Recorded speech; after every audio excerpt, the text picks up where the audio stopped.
हुआ था वो गैल्वन स्कैंडल था और उसका जो सोल्यूशन है वो भी निकल चुका है। और इंडिया ने, जाहिर सी बात है, आप एससी की मीटिंग देख लें, आप ब्रिक्स की मीटिंग देख लें, आप ट्राइका की मीटिंग देख लें, हर एक चीज के अंदर Russia China, Russia China, Russia China, India, ये चीजें हम लोगों को नजर आती हैं। बट चाइना ने कभी पाकिस्तान की तरफ से भी हाथ नहीं खींचा है। आप सी पैक को देख लें, आप यहाँ पर वो कभी भी नहीं कहेंगे कि हम सी पैक को क्लोज करते हैं और हम इंडिया की तरफ चलते हैं।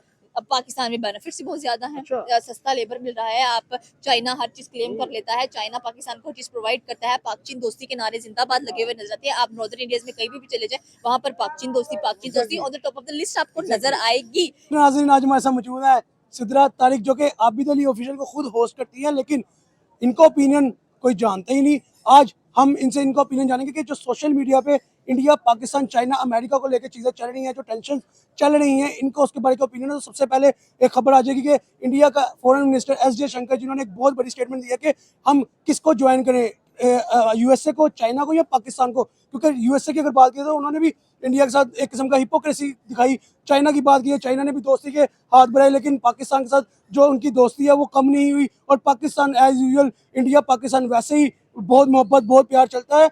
दूसरी तरफ हम आ जाते हैं, दूसरा जो टॉपिक नजर आता है सोशल मीडिया पे कि BLA, एक और बलोचिस्तान के अंदर अटैक, एक और जाफर एक्सप्रेस के ऊपर अटैक, उसके अंदर 6 लोग जख्मी, 6 लोग इंजर्ड हुए। और तीसरा टॉपिक, जो तीसरी न्यूज़ चल रही है, वो ये है कि इंडिया ने क्लेम किया है कि हमने मिशन संदूर के दौरान पाकिस्तान के 13 तैयारे गिराए थे, जिसके अंदर चाइनीज तैयारे भी थे और अमेरिकन तैयारे भी थे। और अमेरिका की तरफ से ये एक्सेप्टेंस आई है कि जो वो जेट्स हैं उनको रिपेयर करने जा रहे हैं। तो मिस सिद्धा से पूछते हैं वन बाय वन के इनका इन तीनों टॉपिक्स के रेलिवेंट क्या ओपिनियन नजर आता है, और जानते हैं हम, मैं भी जानूंगा, आप भी जाने। अस्सलाम वालेकुम वालेकुम अस्सलाम। मैम, क्या कहेंगी? पहला पॉइंट आया था कि जो इंडिया की तरफ से एक फॉरेन, उनके जो फॉरेन मिनिस्टर है एस जयशंकर, उन्होंने एक बहुत बड़ा बयान दिया है कि जो हम किसको ज्वाइन करें, किस कंट्री को ज्वाइन करें, अमेरिका को, चाइना को या पाकिस्तान को? ये बात तो बिल्कुल आपकी सही है कि जिस तरह से इंडिया चल रहा है आफ्टर ऑपरेशन सिंदूर, तो लोग कहते हैं कि इंडिया लॉन्लीनेस का शिकार है, अकेला रह गया है, कोई उसको सपोर्ट नहीं कर रहा है, कोई उसकी तरफ देख नहीं रहा है,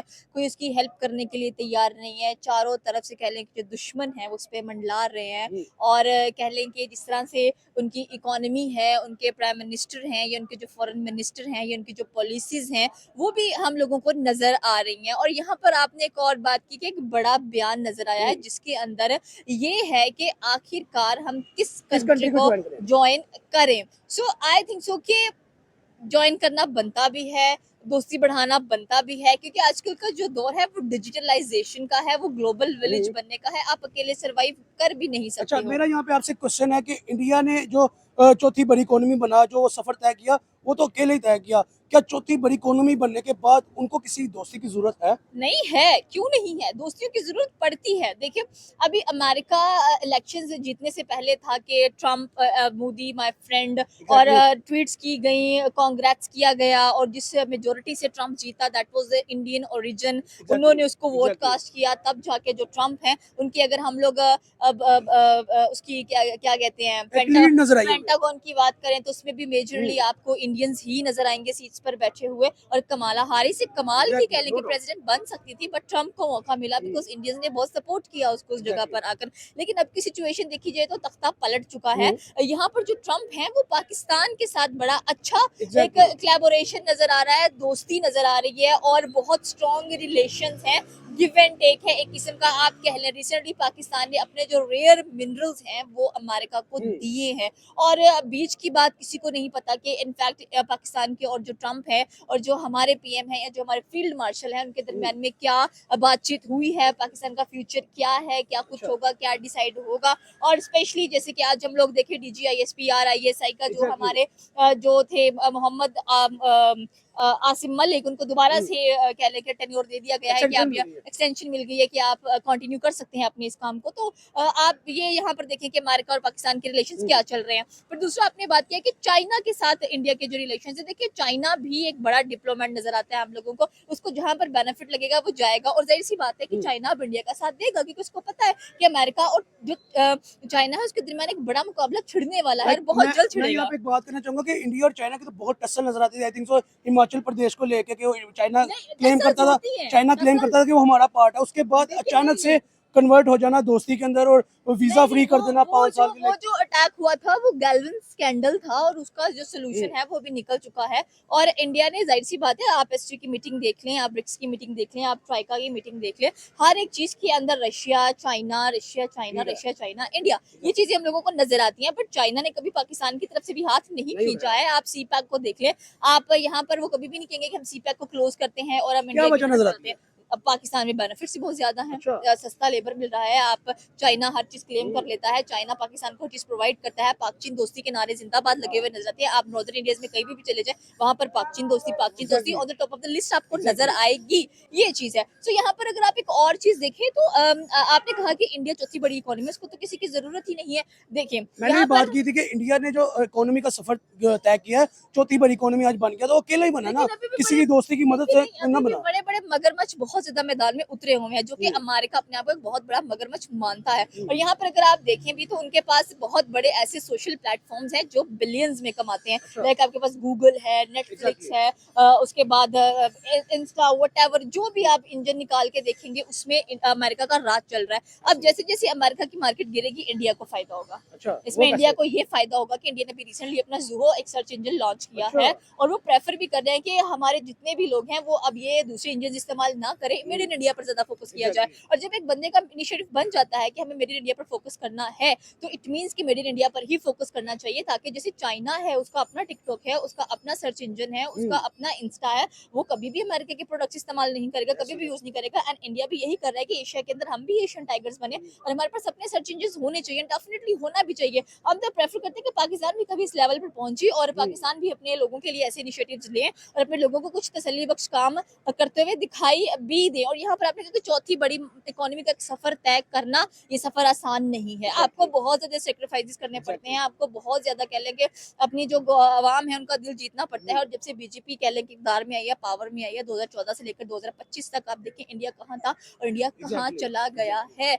देखिए यहाँ पर सिंपल सी बात ये बनती है कि आगे तीसरी, उनका इनिशिएटिव ये नहीं है कि सिर्फ मैं चौथी बड़ी इकोनॉमी बन ली तो मैं बैठ जाऊँ आराम से। उनका आगे इनिशिएटिव ये है कि हमारे मुल्क में हर वो चीज मौजूद होनी चाहिए ताकि कल को कोई हमें आंखें ना दिखा पाए। जैसे अमेरिका ने भी क्या धोखा दिया भाई, उनको साफ नजर आता है, आप टैरिफ्स लगा रहे हैं, आप सैंक्शंस लगा रहे हैं, आपकी अच्छी दोस्ती है। फिर अगर आप दूसरी तरफ बात करेंगे तो फिर कहेंगे अभी जो गजा में हो रहा था उसमें जो सीज फायर लगने के प्लान आ रहे हैं उसमें नरेंद्र मोदी प्रोडक्ट सपोर्ट कर रहे हैं ट्रंप को। ट्रंप और मोदी नहीं चाहते कि इनके रिलेशन खराब हो, लेकिन अनफॉर्चुनेटली ऐसा कुछ हो नहीं सकता है।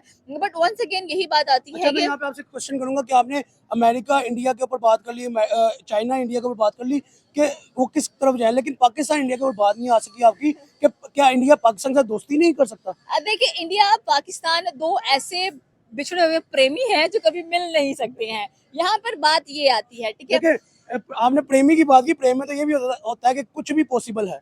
नहीं, everything is fair in love and war. अब वॉर चल रही है, लव नहीं चल रहा, हमें ये चीज नजर नहीं आ रही है। इंडिया पाकिस्तान का नाम जब भी आएगा, रिवॉल्वरीज आएंगी, एनिमीज आएंगी, और ये चीजें कहाँ से आई हैं, ये चीजें हमें हमारे दिमागों में ठूसी गई हैं। लेकिन आई थिंक सो कि आने वाली जनरेशन को इन चीजों से बहुत दूर रखना चाहिए, क्योंकि जैसे जैसे नई नई चीजें आएंगी, तब्दीलियां आएंगी दुनिया के अंदर, वर्ल्ड के अंदर चेंजेस आएंगे, तो हम हमेशा ये नहीं कह सकते कि इंडिया हमारा दुश्मन है, हम ये नहीं कह सकते पाकिस्तान हमारा दुश्मन है। हम ये कह सकते हैं कि ठीक है, जो हमारी किताबों में छप गया वो छप गया, आने वाली किताबों में कुछ चेंज होना चाहिए, कुछ नया होना चाहिए, ताकि ताल्लुकात बेहतर हो सके। देखिए इंडिया और पाकिस्तान कभी एक नहीं हो सकते, अगर होने की कोशिश भी करेंगे तो बेनिफिट किसको मिलेगा? गवर्नमेंट बेनिफिट्स लेती है इन चीजों से, अवाम पिस जाती है, गवर्नमेंट बेनिफिट्स ले रही होती है। अभी भी रिसेंटली देखिए कश्मीर के अंदर, I am very happy for the Azad Kashmir, जिस तरह से उन्होंने अपने हकूक के लिए बात की है, अब अपने राइट्स के लिए बात की है। वहां पर उनको आटा महंगा था, आटे पे बात की, उन्होंने कहा कि हमें गवर्नमेंट चेंज चाहिए, उनकी गवर्नमेंट चेंज हुई है। एवरीथिंग उन्होंने 20 से शराइत कहीं, उनसे एक्स्ट्रा शराइत मनवाई गई है कि ये सब कुछ हमें चाहिए है। तो जब तक पाकिस्तान खुद जो गवर्नमेंट है वो सेट नहीं करेगी खुद को, या कुछ और हमें नजर नहीं आएगा, तो दैट डजंट मीन कि इंडिया पाकिस्तान के रिलेशन सही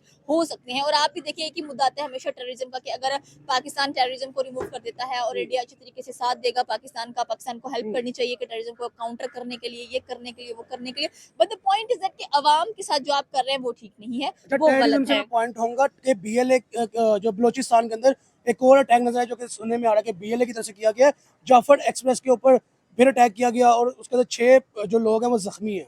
देखिए हम बलूचिस्तान के ऊपर अगर जितनी भी बात करेंगे, कहते हैं कि बलूचिस्तान वालों को आज़ादी चाहिए है, वो अपनी हम्म। लिबरेशन चाहते हैं, वो अपना कोई काम चाहते हैं, हम पाकिस्तान से अलग होना चाहते हैं, but I don't think so कि वो अलग होना चाहते हैं, they always want to be the part of Pakistan. अच्छा। But the point is that कि जो अंदरूनी खतरात होते हैं उससे आप निपट नहीं सकते अच्छा। हो। आपने टेररिज्म की बात की, पहले जाफर एक्सप्रेस हुआ, फिर गाड़ी बच्चों की स्कूल बस पर ऐसे ही अटैक है। हो गया, अब फिर एक ट्रेन पर अटैक हो गया है। तो आई थिंक सो कि ये फिर हमारी सिक्योरिटी इश्यूज आते हैं, ये अच्छा, हमारे सिक्योरिटी रीजंस आते हैं कि यहाँ पे हमारी सिक्योरिटी क्या कर रही है इस यहाँ टाइम। पे पाकिस्तान के अंदर एक चीज बड़ी ट्रेंड करती है, जब भी बलोचिस्तान के अंदर कोई अटैक होता है, कि ये जो बीएल है वो रो के साथ इंजल जाए, रो के साथ मिली है, रो के साथ कॉन्टेक्ट है, तो क्या ये रो करवा रही है?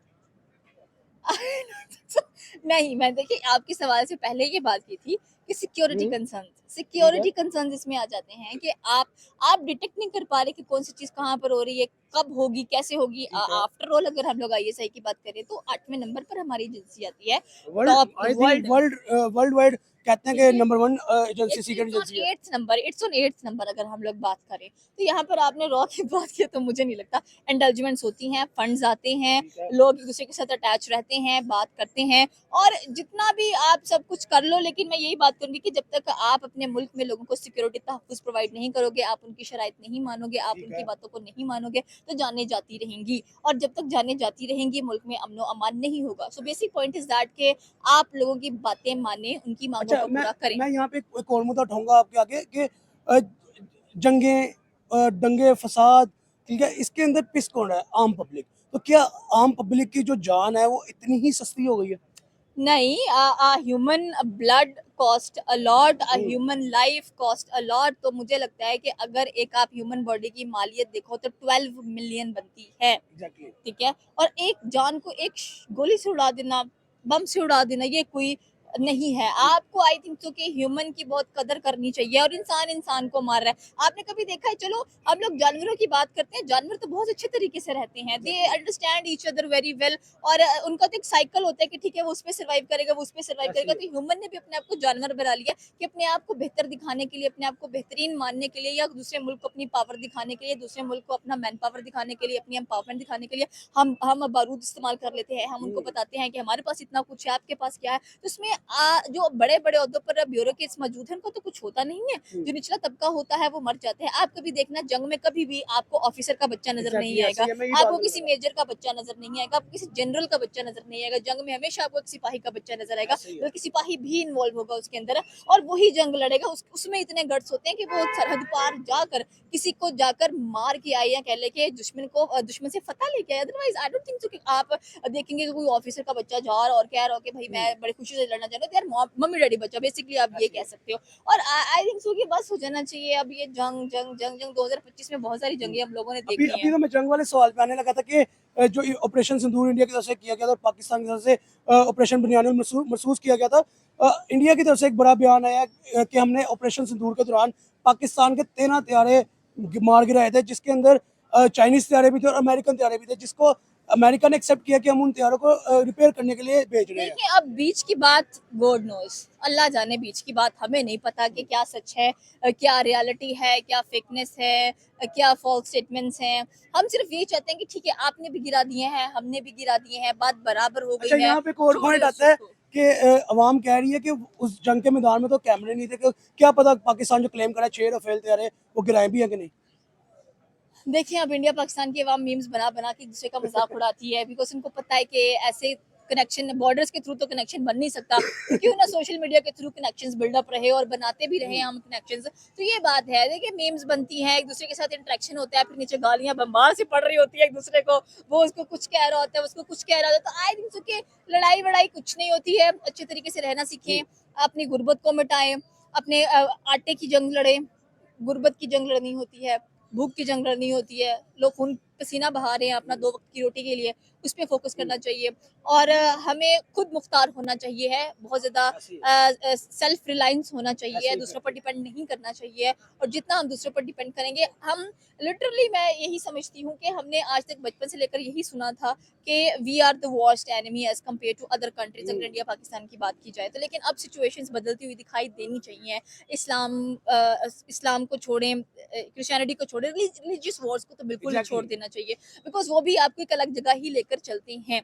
आप देखें, दुनिया में सबसे ज्यादा कौन सी अच्छा, कंट्रीज मैं एग्जिस्ट करते लास्ट हैं। क्वेश्चन आपसे ये पूछूंगा कि आपको नज़र में क्या लगता है कि इंडिया और पाकिस्तान इनका आने वाला फ्यूचर क्या है? इनका आने वाला फ्यूचर यही है, लड़ाइयाँ।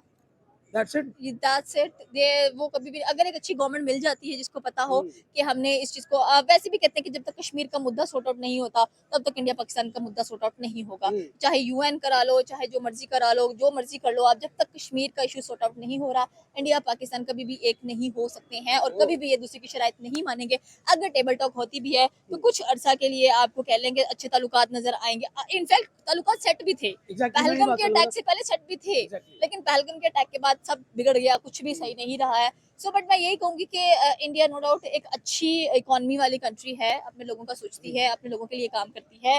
हर मुल्क की नजरें उसके ऊपर हैं कि इंडिया को दबाना किस तरह से है, इंडिया को किस तरह से नीचे लेकर आना है। बट कहते हैं ना कि जब भी कोई आपको दबाने का सोचता है आप सेल्फ रिलायंस इतने ज्यादा हो जाते हैं कि खुद ही आप अपने आप को उठाकर सबसे फ्रंट पर लेकर जाते हैं। तो so hope for the best. तो इंडिया जिसको भी ज्वाइन करे उसकी किस्मत खुल जाएगी। ये था मिस सिद्रा का ओपिनियन। आपका क्या ओपिनियन है नीचे कमेंट सेक्शन लाजमी देगा। हमारे चैनल को सब्सक्राइब करना मत भूलिएगा। मिलते हैं अगली वीडियो में। अल्लाह हाफिज़।